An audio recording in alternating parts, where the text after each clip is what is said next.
La justice a condamné M. Kabila comme rebelle. Et moi, avocat de mon État, moi je suis juriste depuis, je vais dire, je n'ai pas eu d'autre métier que le métier de juriste. Je suis juriste dans mon âme. Et moi j'ai appris que le raisonnement cesse à partir du moment que la loi devient claire. À partir du moment qu'il y a eu un arrêt de la Cour, définitif. C'est une vérité judiciaire. Quand j'ai suivi cette interview, j'étais très étonné de voir un monsieur qui ment. Nanga Manti? Je vais vous le démontrer. J'ai la particularité et la chance, mais malheureusement, je ne suis pas prophète, mais j'ai eu à m'occuper du dossier Nanga en 2018. Maître Oscar, vous l'avez suivi. Est-ce qu'il a raison ou pas quand il dit aucune résolution, aucun accord ne peut amener des solutions? Selon lui, il faut d'abord immédiatement que Tshisekedi convoque ces dialogues internes. Le problème du Congo va se traiter d'abord ici avec les Congolais. Non, je trouve que M. Mayulu, c'est un bon Tshisekediste, c'est un bon fidèle à Tshisekedi. Vous dites? C'est un bon Tshisekediste. Martin Fayulu?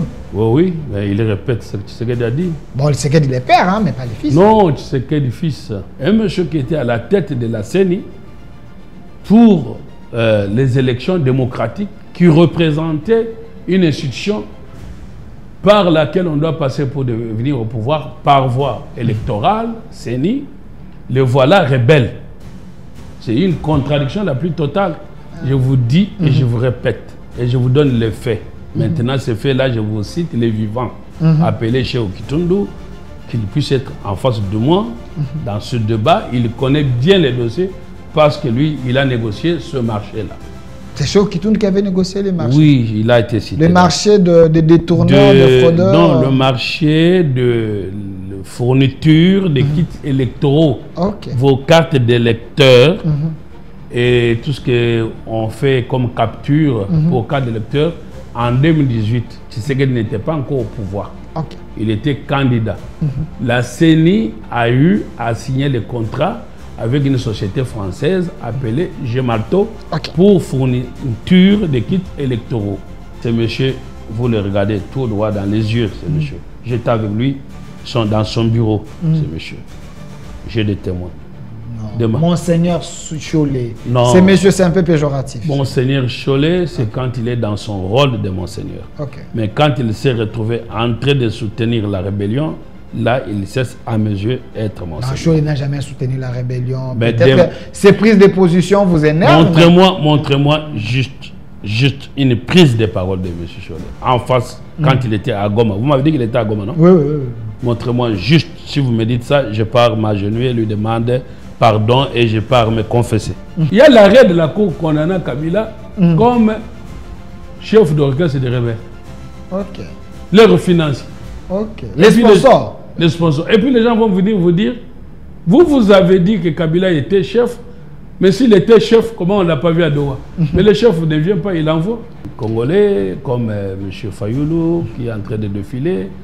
Vous savez, quand il a commencé à dire qu'il était président élu, et moi je l'ai vu dans cette tournée européenne, il ne faisait que danser.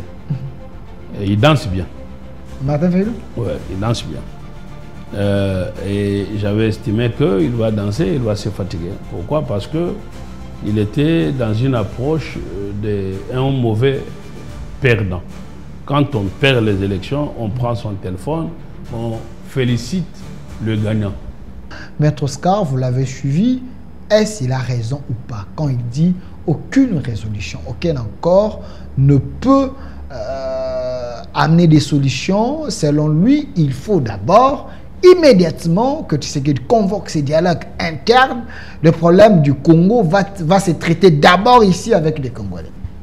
Non, je trouve que M. Mayulu, c'est un bon Tshisekediste, c'est un bon fidèle à Tshisekedi. Vous dites? C'est un bon Tshisekediste. Martin Fayulu? Oui, mais il répète ce que Tshisekedi a dit. Bon, Tshisekedi les pères, hein, mais pas les fils. Non, Tshisekedi fils. Il répète ce que le président a dit.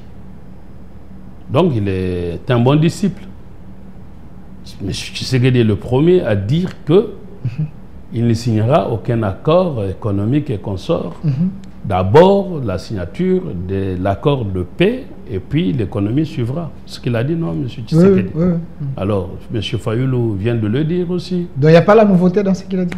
Non, aucune nouveauté, si ce n'est qu'il reste dans, on va dire, dans son style où il pense qu'il serait président élu, il continue à s'appeler comme ça. Est-ce qu'il est président élu de quel mandat alors? Parce que s'il dit qu'il était président élu, c'est parce qu'il contestait les élections de 2018. Ok, là, ce mandat est terminé. Au deuxième mandat, il n'a pas été candidat et puis il n'a rien contesté. Et donc, à ce moment-là, il est président élu de mandat éternel ou du mandat, premier mandat ou deuxième mandat. Là, au moins, il est resté dans son style et dans ce rêve. Mais quant à l'analyse politique du pays, il est bon disciple de Tshisekedi parce qu'il répète ce que Tshisekedi a déjà dit. Est-ce que cette attitude, ce n'est pas l'attitude en question qui amène des problèmes au pays? Parce que les opposants, quand les opposants vous disent des choses, vous négligez, vous êtes un peu hautain, vous êtes un peu orgueilleux, et après quelques temps, vous donnez toujours raison aux opposants. Parce que quand Fayulu vous dit il faut négocier, si Tshisekedi avait écouté les opposants avant, on n'allait pas avoir tous ces problèmes qu'on a à l'Est avec les Nanga et les autres, parce qu'eux aussi exigeaient seulement ces dialogues. Non, ça serait un peu mal comprendre les choses quand vous considérez que les rebelles ne sont devenus rebelles que parce qu'il était question de pouvoir négocier avec eux pour que la guerre s'arrête. On ne commence pas la guerre dans l'optique de dire que nous allons négocier. Non. C'est que vous voulez dire que ceux qui se disent opposants alors qu'ils ne le sont pas. Je viens de vous dire ici, on ne fait pas l'opposition sur... Parce que quand on dit opposant, c'est sur une politique. Vous êtes opposant à l'idée de Tshisekedi par rapport à sa vision de voir comment diriger le pays. C'est tout à fait normal que vous n'ayez pas la même vision. Et à partir de là, on dit que vous êtes opposant sur les idées de l'ordre politique par rapport à l'idéologie. Vous pouvez aussi être opposant à partir du moment qu'on restreint l'idée par rapport à l'appartenance de votre couleur politique quand, après élection, vous n'avez pas gagné le pouvoir. À ce moment-là, vous êtes opposant au pouvoir du point de vue électoral, du fait que vous n'avez pas les sièges majoritaires au Parlement et que vous ne partagez pas les mêmes idées. Or, concernant la guerre d'agression, on sera opposant comment? Face à un ennemi commun, on n'a pas à être opposant. Je vais vous donner l'exemple du terrorisme maintenant. Donc, de ce point de vue, il n'y a pas d'opposant concernant notre guerre d'agression et tous, nous devons avoir le même langage. C'est là que le président Tshisekedi dit, si vous voulez, on va faire simple et clair. Si vous aimez le pays, vous condamnez le Rwanda. Vous dites non, nous quand on disait, nous quand on parlait, nous quand on faisait. Non, condamner le Rwanda, ça ne demande rien. Appelez monsieur ici, vous dites que le Rwanda nous agresse. Il va commencer à balbutier, à entrer dans des philosophies. Voilà, donc des choses sont simples. Est-ce que ce n'est pas cette dictature de manière un peu voilée que les gens refusent parce que les opposants, Fayulu, les Sesang et les autres, ils étaient les premiers à condamner le Rwanda. Ils se battaient au Parlement, même à l'époque de Kabila, hein, c'était des députés qui prenaient la parole pour condamner le Rwanda ouvertement.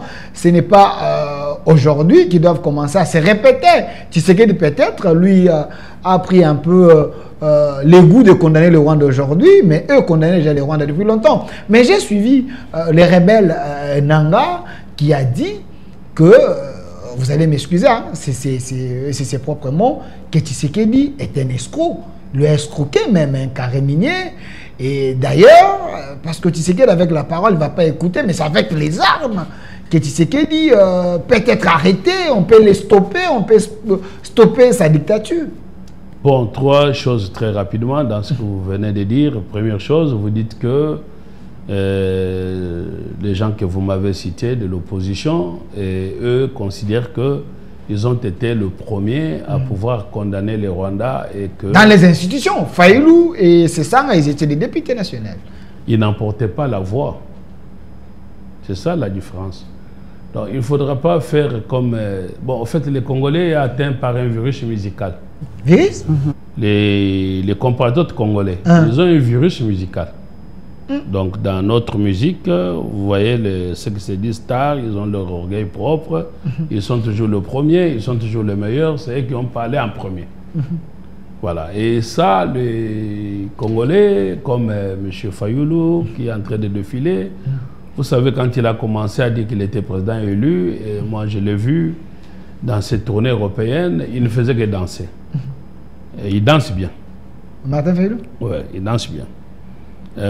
Et j'avais estimé qu'il va danser, il va se fatiguer. Pourquoi? Parce qu'il était dans une approche d'un mauvais perdant. Quand on perd les élections, on prend son téléphone, on félicite le gagnant. On n'est pas là dans une attitude, comme on a pu regretter avec le président américain Trump, de commencer à dire qu'on conteste. Donc voilà. Donc à cette idée-là, de dire qu'on est le premier à l'avoir dit... Dans les institutions, faire même la diplomatie parlementaire. Tout simplement, heureusement que vous lâchez les mots. La diplomatie relève du domaine réservé au chef de l'État. Et quand vous faites la diplomatie, celui qui vous donne les mots d'ordre de la diplomatie, c'est le chef de l'État. Vous ne pouvez pas vous retrouver en désaccord diplomatique pour parler un double langage. Ça ne sonne pas bien à l'extérieur, parce que quand vous parlez diplomatie, c'est les relations internationales, vous parlez de l'extérieur. À l'extérieur, on doit montrer l'image. Vous ne pouvez pas être en train de dire que vous aimez le Rwanda, alors que votre pays est agressé par le Rwanda. À ce moment-là, ce n'est pas une diplomatie, c'est une, on va dire, j'allais utiliser les mots forts pour dire une barbarie, pour ceux qui ne sont pas dans la rébellion, et pour ceux qui sont dans la rébellion, c'est une rébellion. Pourquoi? Parce que seul le président Tshisekedi porte la parole du Congo en diplomatie. Maintenant, ceux qui n'ont pas la légitimité, qui n'ont pas apporté la parole du Congo, qui estimeraient qu'ils sont contre lui et qui iraient à l'extérieur du pays pour dire bon, il y a la mauvaise gouvernance de Tshisekedi. Nanga en parle dans une émission, dans la dernière émission, on a fait des révélations graves. Hein. Avant qu'on arrive à Nanga, j'étais en train de vous répondre par rapport à ceux qui se disent opposants. Ils ne peuvent pas se dire opposants pour dire non, nous avions parlé. Non, vous avez parlé en quelle qualité? Donc, vous n'en aviez pas la légitimité de parler. Non, ils ont la légitimité populaire parce qu'ils ont été élus par la population. Non, nous sommes dans un pays où règne la démocratie, le pouvoir du peuple par le peuple et pour les peuples. C'est les représentants. Pas les choses. Oui, oui, les représentants du peuple, directement, ils peuvent porter. Le pays parle de manière, par la voie institutionnelle. Par la voie institutionnelle, c'est le président de la République, qui est le symbole de la nation et qui représente la nation à l'extérieur. Mais le Parlement, c'est une institution à part. Écoutez-moi, c'est la deuxième institution la plus importante du pays.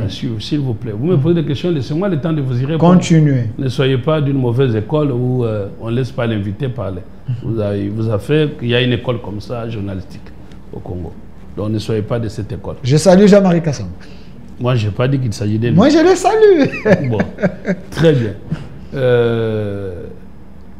Il y a un professeur du droit constitutionnel qui avait entretenu un peu cette confusion pour dire qu'il n'y a que les députés et le président de la République qui représentent la nation. Non. Les députés représentent la nation au plan interne. C'est pour ça qu'on dit qu'ils sont représentants de la nation. Par contre, le président de la République est représentant de la nation vis-à-vis de l'extérieur. Ok. La différence est très grande là-dessus. Quand vous prenez la Constitution, les députés sont représentants de la nation. Et quand vous allez à l'article 69 de la Constitution, le président de la République est le symbole de l'unité et il représente la nation. Mais il représente la nation vis-à-vis de l'extérieur. Ok.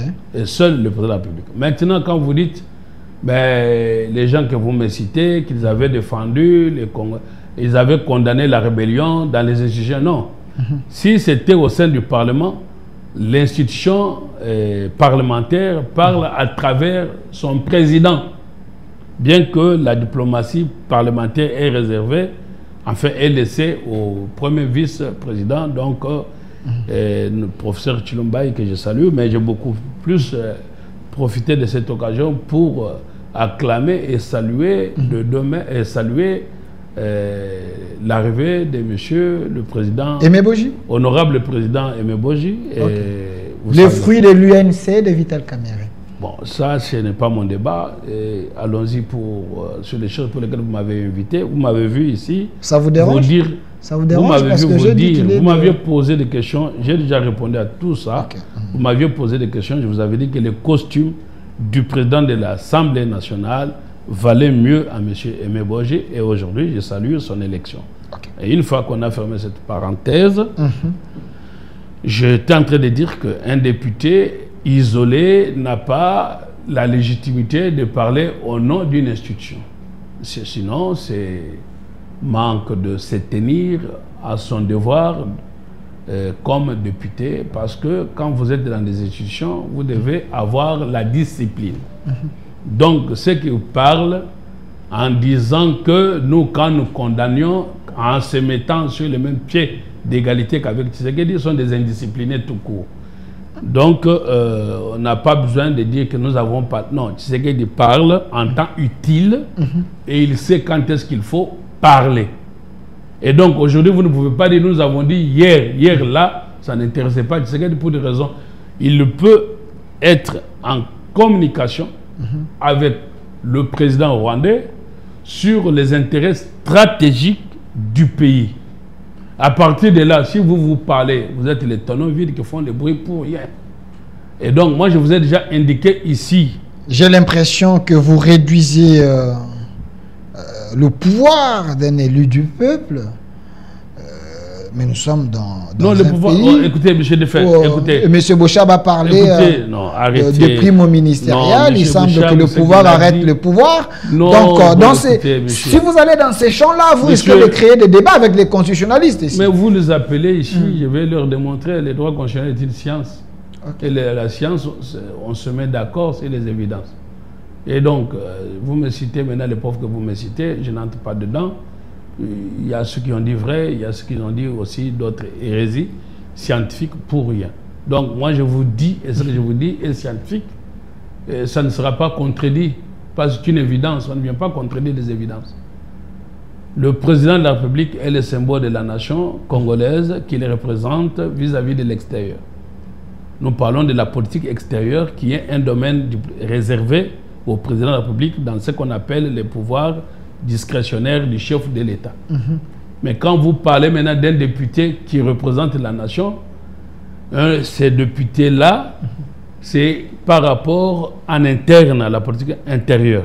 Et d'ailleurs, la notion était venue quand il fallait empêcher aux députés d'Alsace-Lorraine, au niveau de la ville, l'Alsace c'est la ville qui est frontière avec l'Allemagne, et ils se croyaient beaucoup plus comme s'ils étaient allemands que français.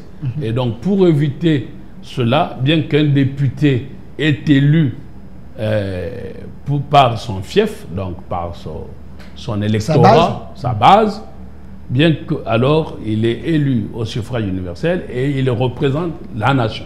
C'était pour permettre à ce que on ne puisse pas se considérer un député de son coin. Comme nous le voyons déjà, nous, députés de non. Les députés parlent au nom de la nation. Merci. Et le président parle au nom de la nation vis-à-vis de l'extérieur et pas, je le dis. Nous revenons sur Nanga parce que vous m'avez posé... Quand on est Nanga, parlons de Nanga parce que vous évitez cette question. Non, j'ai l'impression. Vous me posez des questions, vous n'avez pas le temps de répondre. Vous avez soulevé 3 questions. Je viens de vous répondre sur une qui consistait où les opposants disent nous on avait condamné hier les rebelles, lui ne condamnait pas, lui il a parlé avec les gens de M23 qu'on a invités à Kinshasa. Je vous ai déjà répondu que le président de la République est le seul à discuter avec les anges, les diables pour l'intérêt du pays. Donc je crois que j'ai répondu. Pour concernant maintenant deuxième question liée à Nanga, quand j'ai suivi cette interview, j'étais très étonné de voir un monsieur qui ment. Nanga a menti?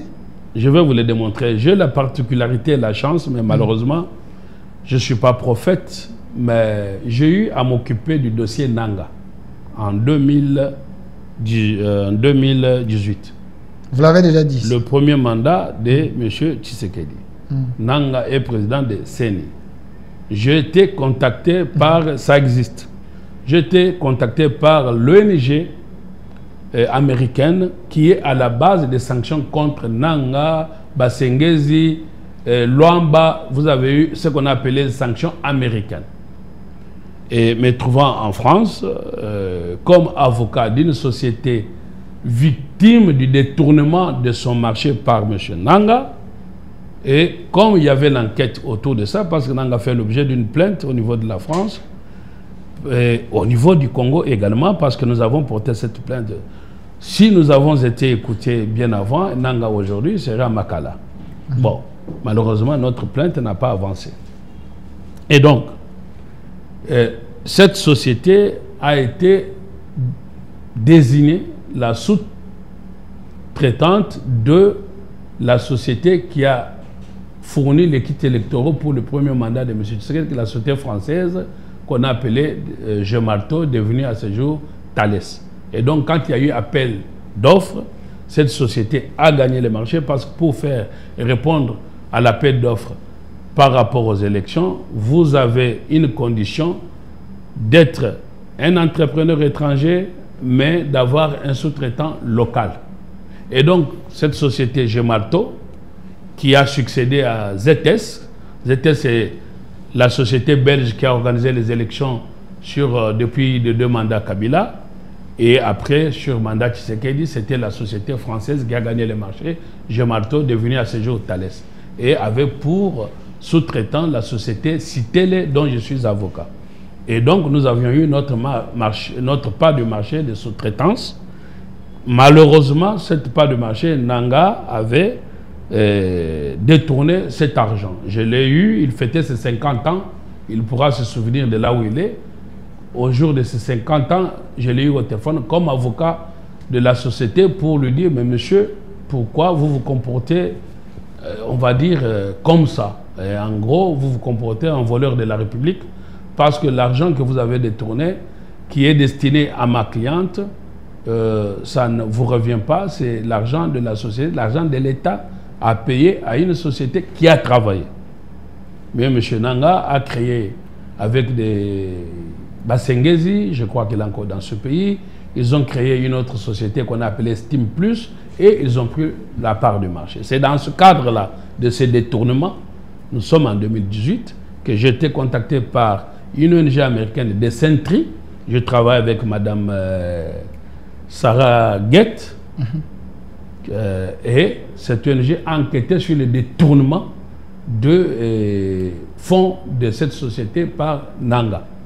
Et comme le fait était établi et avéré, l'État américain a pris des sanctions, dites sanctions américaines, contre Nanga, Basengezi, le feu Luamba, ainsi de suite. Monsieur Cheikh Kitundu, vous pouvez l'appeler, il a travaillé dans le cadre de ce marché, il a facilité ce marché. Cheikh Kitundu. Oui, vous pouvez l'inviter. Ok, l'honorable. Je veux vous l'inviter sur le dossier de fonds avec les élections de 2018, avec Nanga comme président de CENI. Il a détourné l'argent.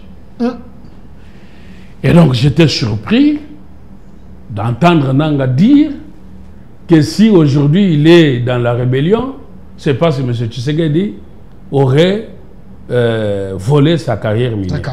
Ça, c'est de bonne foi d'ailleurs, il était parti chez Tshisekedi après ces sanctions pour que Tshisekedi les protège. Mais les sanctions, je vous ai dit... Parce qu'il a dit, Oyebi Kozo a quitté, j'étais facilité aux oies, maintenant j'ai des problèmes, je viens pour que tu m'aides. Quand Tshisekedi a vu ces carrés miniers, toute la richesse, Tshisekedi s'est accaparé de ça avec sa famille.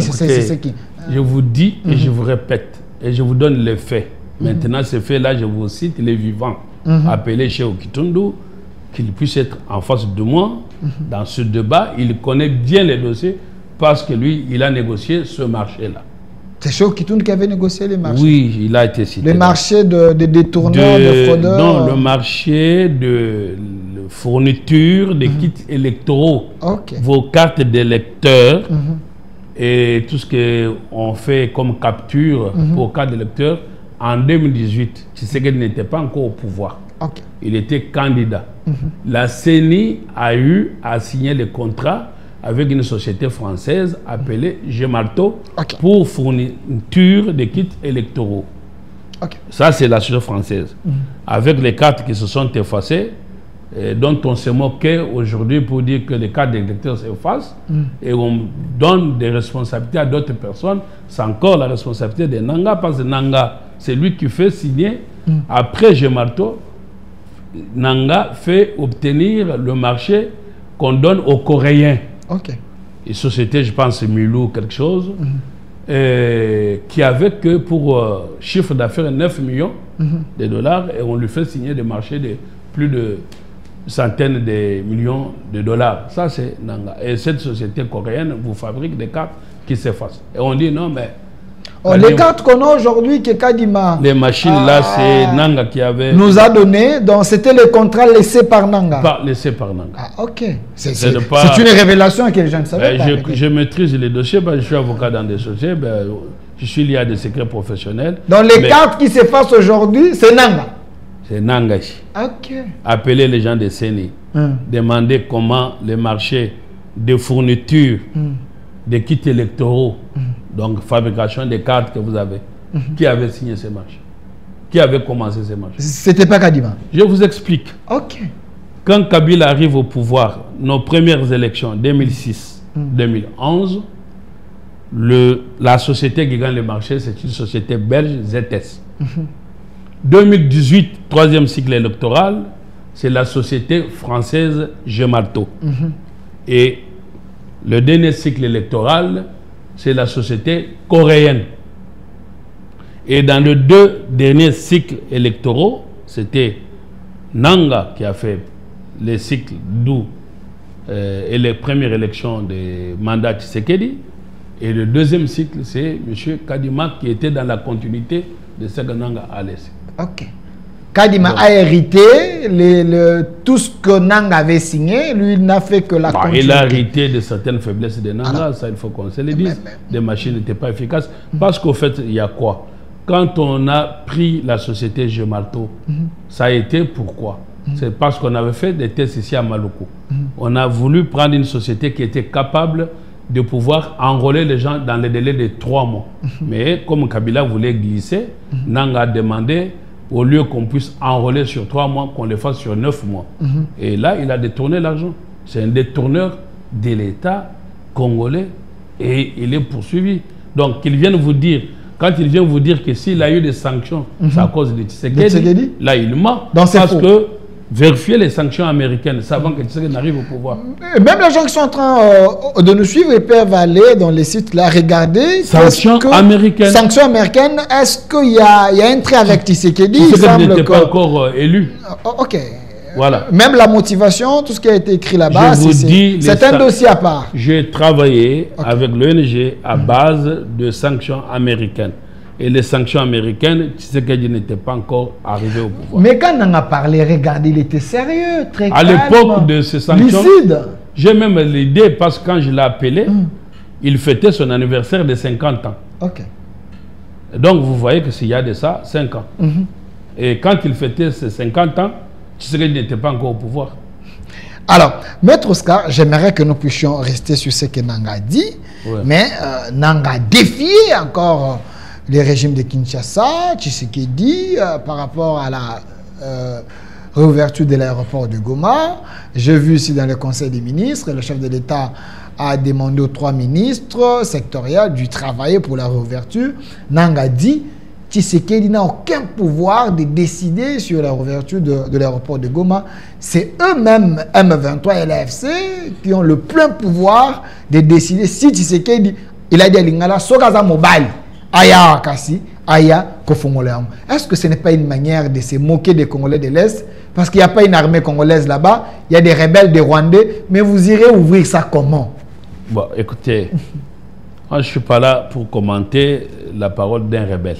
Non, vous ne commentez pas, mais c'est quand même, c'est des questions de l'opinion. Hein, vous me posez des questions, je réponds. Parce que vous dites qu'il faut défendre le Congo. Voilà pourquoi ils disent. Laissez-moi vous répondre. Laissez-moi vous répondre. Vous avez porté les fardeaux du Congo. Quand je dis que je ne suis pas là pour commenter la parole d'un rebelle, ça voudrait dire que je ne prends pas ce que Nanga dit dans son ivresse. Dans son ivresse. Donc, il a un discours de bas étage. Okay. Quand il vous dit Soga Mobile Yakao, est-ce qu'au niveau institutionnel, on peut parler de cette manière-là? Donc, Nanga est supposé avoir une ambition, selon lui, de pouvoir venir diriger mieux que Tshisekedi, selon lui. Avoir une ambition. Non, mais s'il va dans la rébellion se prendre les armes, c'est pourquoi? C'est pour un jour, comme il disait qu'il va atteindre la capitale, c'était pour qu'il devienne président. Mais par une voie condamnable par la Constitution, parce que la Constitution condamne, n'est-ce pas, l'accès au pouvoir par les armes. Okay. Voilà maintenant un monsieur qui a été, par ironie du sort, mais l'histoire est faite de ça, que quelqu'un qui prêchait, finalement, il puisse être un mauvais exemple pour être pris afin d'être humilié et confondu. Donc c'est Nang est humilié, confondu, parce que un monsieur qui était à la tête de la CENI pour les élections démocratiques, qui représentait une institution par laquelle on doit passer pour devenir au pouvoir par voie électorale, CENI, le voilà rebelle. C'est une contradiction la plus totale. Parce que la Constitution dit qu'on ne peut pas arriver au pouvoir en dehors des élections. Il y a des gens qui s'énervent souvent quand vous parlez des rebelles avec vivacité, conviction. Vous avez un problème avec des rebelles, vous les traitez sévèrement, je comprends. Mais ces gens-là, posez-leur la question, ils n'ont pas de problème avec les rebelles. Mais en des termes simples, Delphin. Voilà, parce que quand vous parlez français, parfois, certains mots ne traduisent pas la réalité. La réalité, rebelle veut dire celui qui viole ta mère, ta soeur, tue ton père. Tu vas être d'accord avec? Non. Et tu vas parler en analysant avec un Français de caviar assis dans la cour avec l'argent volé de la République, parce que vous êtes arrivé au pouvoir comme un député sans avoir une parcelle. Votre première parcelle, vous l'avez achetée parce que vous êtes devenu député. Et vous allez inviter les journalistes que vous êtes assis dans votre jardin en train de soutenir les rebelles, alors que vous êtes un ancien rebelle aussi. Comme on dirait, chasser les naturels redevient au galop. Donc, vous allez avoir un monsieur comme ça dans son jardin, et vous allez être gentil avec lui, alors que c'est les violeurs, ces messieurs-là représentent les violeurs. Si pas qu'il est violeur lui-même. De nos mères, de nos sœurs. Tout ça, c'est ce monsieur-là, il est les tueurs. Maintenant, c'est qui? Il a une famille, il a quand même des enfants. Mais il a une femme. Quand monsieur vous dites ça, ça reste. Ses enfants sont en train de regarder. Monsieur, vous savez des menaces que nous subissons quand nous sommes seuls, capables de dire ce que nous disons. Vous ne connaissez pas des menaces qu'on subit. Nous ne sommes pas protégés. Personnellement, je ne le suis pas. Mais des nangs là, ils savent que Maître Oscar n'est pas tendre avec nous. Mais je vous réponds, je ne peux pas être tendre avec les rebelles. C'est parce que peut-être certaines personnes, ce n'est pas dans leur âme et chair. Mais Congo, ça voudrait dire quoi? Nous sommes un corps. C'est ça la nation. Et le corps, quand le doigt souffre, la tête souffre. Quand le pied souffre, ben, peut-être aussi la jambe souffre. Vous comprenez? C'est ça le corps.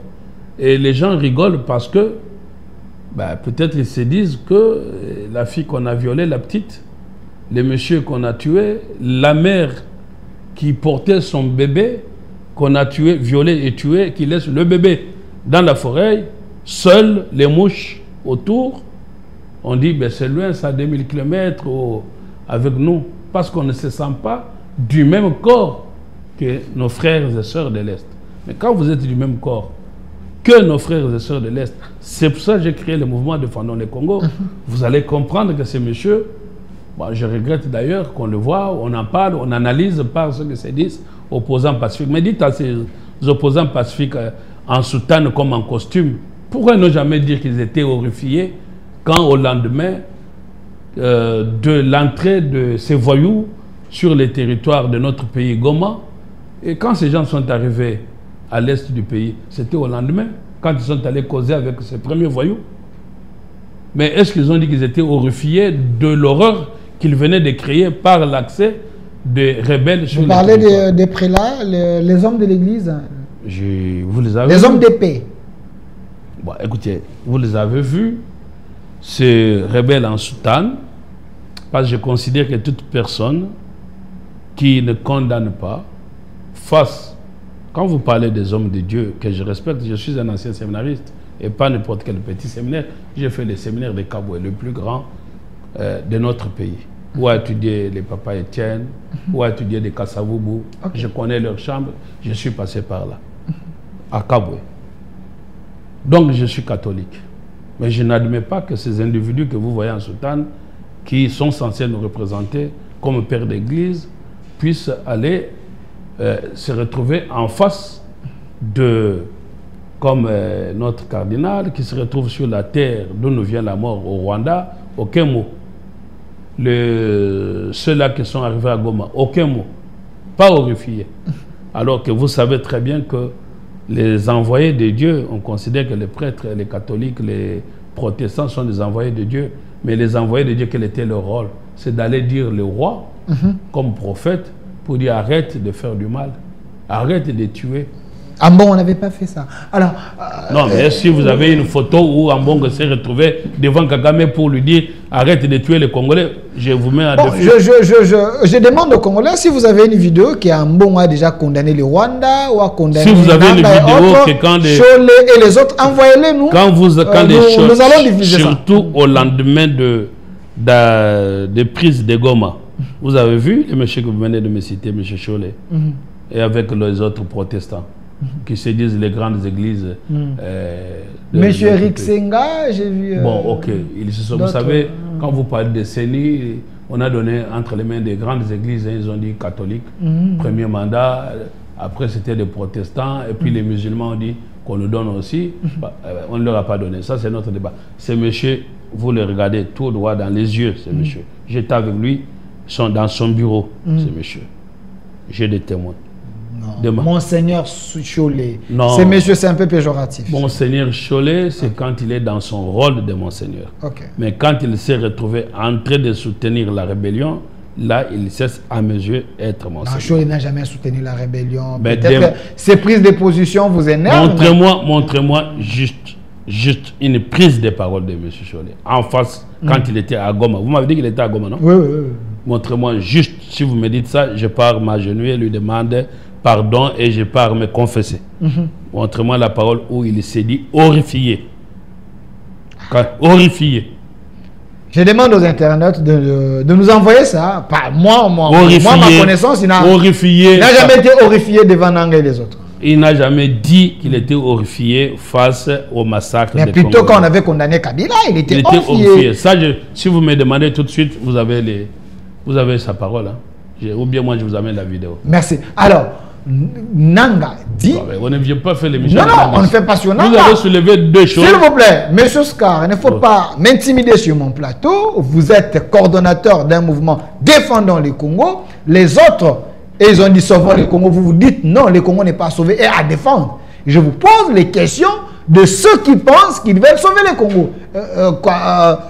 Sauver la RDC. Vous vous dites qu'il faut défendre. Et la question est là. Vous avez signé à Doha, quand j'ai dit vous, donc parce que vous défendez le régime, les biens du régime, les acquis de l'autorité. Je défends le pays. Le pays a mandaté son représentant là-bas pour aller signer avec l'AFC M23. On n'a pas vu Kabila.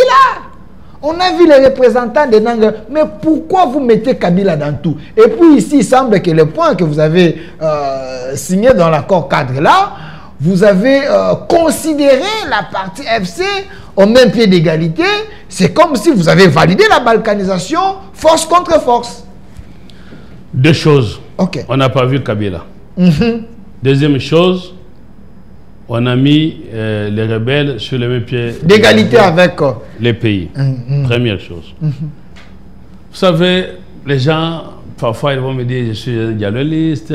Ça m'amuse quand on m'ingérie. Ouais, surtout dans les commentaires, on dit, vous cherchez un poste, vous êtes un dialogiste, vous défendez votre frère Tshisekedi. Laissez-moi vous répondre. Non, chercher un poste. Vous savez, quand les rebelles se retrouvent en Côte d'Ivoire entre eux, et j'ai dit qu'on nous menace, mais parfois on nous vilipende dans les médias. Vous avez suivi qu'ils vont vous dire que Maître Oscar c'est un imposteur, il n'est pas avocat au barreau. Bon, j'ai déjà apporté des preuves et je ne suis pas là pour parler de moi. Donc c'était pour vous dire que avocat dans toute société c'est un métier noble. Et surtout là où d'où le métier vient, donc l'Europe. Un avocat, ce n'est pas quelqu'un qui commande le pain dans la rue. Sachant qu'en Europe, personne ne commande le pain parce que c'est un pays où il n'y a plus, enfin, c'est un continent où il n'y a plus la faim. Donc, je ne suis pas venu chercher un pain et je ne suis pas venu en étant chômeur. Je suis là, dans mon pays, en ayant été avocat au sommet de la société européenne. Donc, ceux qui disent ça, ça ne m'atteint pas. Mais ce qui me fait regretter davantage par rapport à votre question, à Doha, on ne voit pas Kabila. Oui, c'est bon, mais c'est pour ça que je demande aux Congolais, j'ai commencé ça parce que vous allez dire c'est un Tshisekedi, c'est un dialogiste. Bon, pourquoi les Congolais ne pouvons pas faire un effort d'écouter notre chef de l'État? Faire un effort? Oui, parce qu'un chef de l'État parle, ce n'est pas par rapport à lui-même. Ok. Quand il parle à la nation. Et la nation, et un chef de l'État, c'est un clairvoyant. Parce que quand on est chef, on a une longueur d'avance. Vous comprenez? Quand Tshisekedi, si on écoute Tshisekedi, qu'est-ce qu'il vous dit? Il dit derrière la rébellion se cache Kabila. C'est ce qu'il a dit, non? Il avait dit ça. Mais quand il a dit qu'il soutient la rébellion, avant qu'on ne condamne Kabila, c'est Tshisekedi le premier à dire bon, il avait dit quoi? Derrière ces gens ici se cachent. Mais comment Kabila qui n'est pas visible, vous allez les chercher à travers un document? Ok, dans l'émission en Belgique avec Christian Si vous aviez suivi, tu sais que... Donc, les gens là qui sont à Doha, n'est-ce pas? Ne cherchez pas Kabila sur ce papier, lui, parce qu'il se cache. Il n'est pas visible. Il se cache derrière les uns et les autres. Et il a été démasqué par la dénonciation du président Tshisekedi, qui est le mieux informé du pays et qui nous a dit Kabila s'est caché. Après, il y a eu l'enquête. L'enquête et la photo qui a fuité. Après, il y a eu l'enquête par la justice et la justice a condamné M. Kabila comme rebelle. Et moi, avocat de mon État, moi, je suis juriste depuis,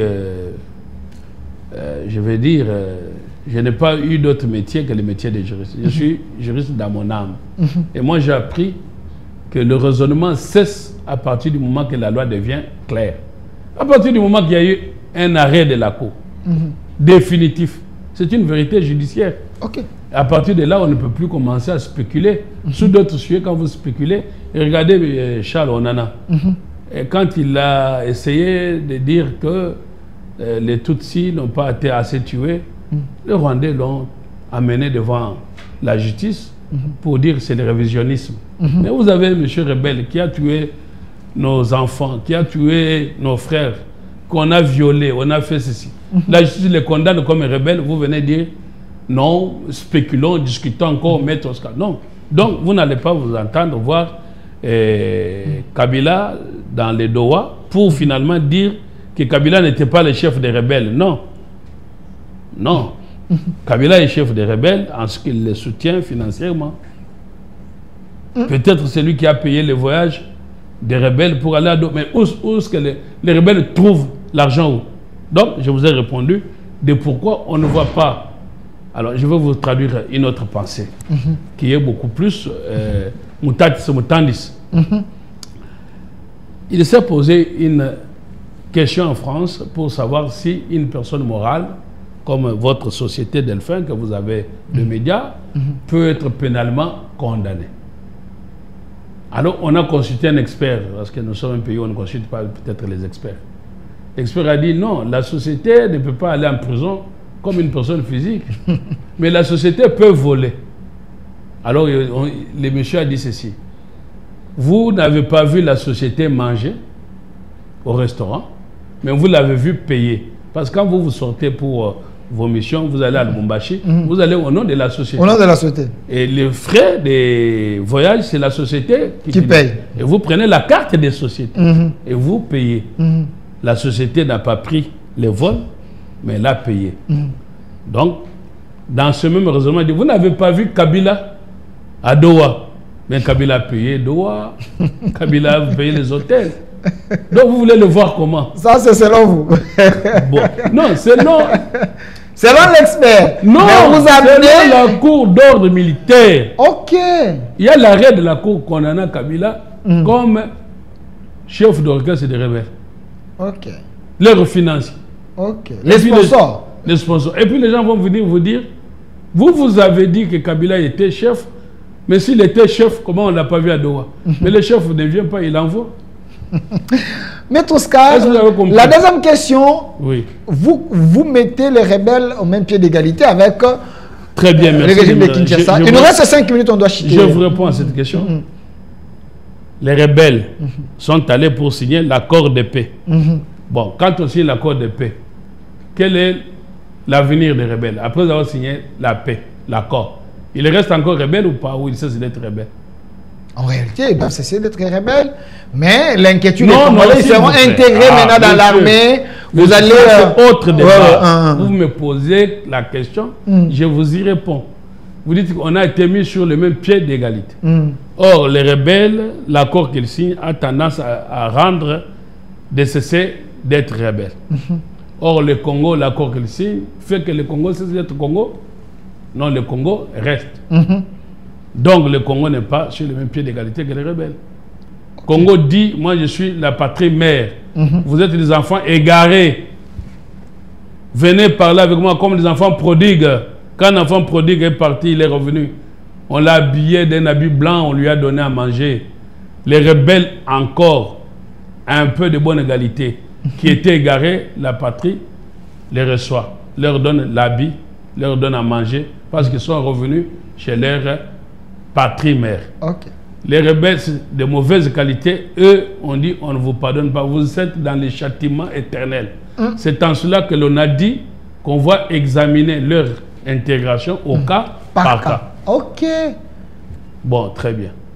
Et la conséquence logique, est-ce que la Cour pénale internationale peut arrêter ceux qui ont tué les seigneurs des guerres? Les accords internes, l'amnistie, la grâce, tout ce que vous voulez, toutes ces notions-là, ne jouent pas par rapport à la Cour pénale internationale. Donc, les arrangements en interne sont inopérants, pour reprendre ce qu'on dit en droit. Si vous ne pouvez pas aller devant la Cour pénale internationale dire que j'ai déjà été jugé, on m'avait gracié, non. Mon pays m'a pardonné. Non.